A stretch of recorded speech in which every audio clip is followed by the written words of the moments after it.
Stretch by Mars on the pitch. Swung on and hit the right field. That's way back there. Way back there. Home run! Tigers win!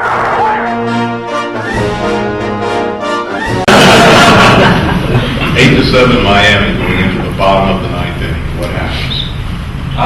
8-7. We start off. Brad Wilson, who is from Pittsburgh, Pennsylvania. He'll tell you this. He hadn't had the greatest World Series. He hadn't done as well as he'd done all season. But he leads off. He's a left-handed hitter, and he leads off with a double over the third base bag, which is hard to do. So he kind of got jammed somehow so much that the ball shot off this way, down the line. And then, as he slides around second on a close play, he overshoots the base and has to make a quick reach around, but he ends up being safe. The next batter is Justin Bowles. He hits a laser, one shot, and the first baseman makes a good play. So that moves Wilson over to third. Tim Lanier, who to me should have been the MVP of that World Series, did an unbelievable job behind the plate, hitting. He falls on a tough pitch in the dirt. He strikes out. So 2 outs, bottom of the ninth, and I'm up. You know, it's runner at third. And what happens?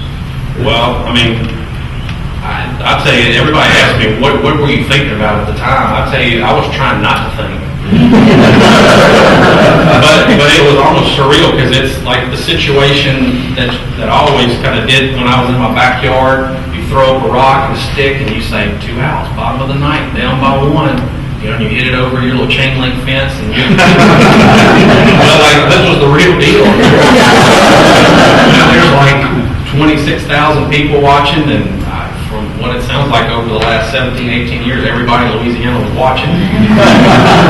So I'll always say it was very fortunate for me that I hit the first pitch because I didn't have to think very much. But it does become kind of like a fishing story, and I usually don't correct people. A lot of people say, I remember I saw you when you hit that grand slam on that full pitch. And I just go with it, yeah. Cleared the wall by how much? Not much. Enough is what I say. That, to this day, I think, is the only 2-out, bottom of the ninth home run to ever win a College World Series or a Major League World Series. There have been home runs like Bill Mazeroski in 1960, which was a bottom of the ninth home run. Pirates beat the Yankees in 17, but this one was 2 outs. So you're the last guy, the last hope, and you did it. How did your life change after that? I like to think I didn't change. Hopefully I'm the same person that I was.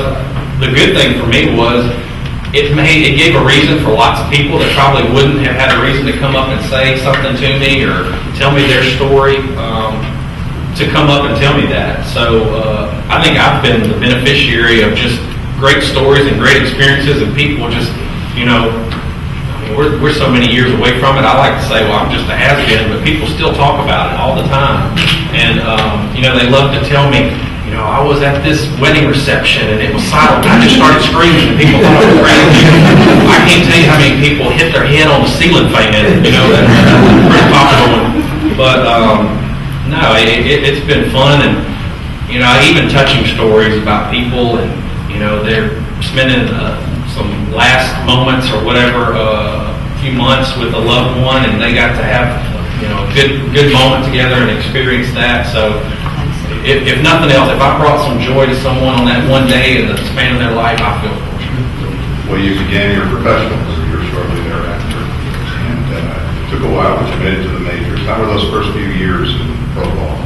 Well, they were great. You know, I was kind of on a fast ride. You know, I went from single A to double A, did real well, skipped triple A, and all of a sudden I was opening day in 1999 on the big league roster in Pittsburgh. And, you know, that took some getting used to, too, because, you know, you're out here and you field a ground ball by Tony Gwynn, or, you know, Sammy Sosa's telling you hello, and I'm thinking, I mean, I played against these guys before, but it was like on Nintendo, and this is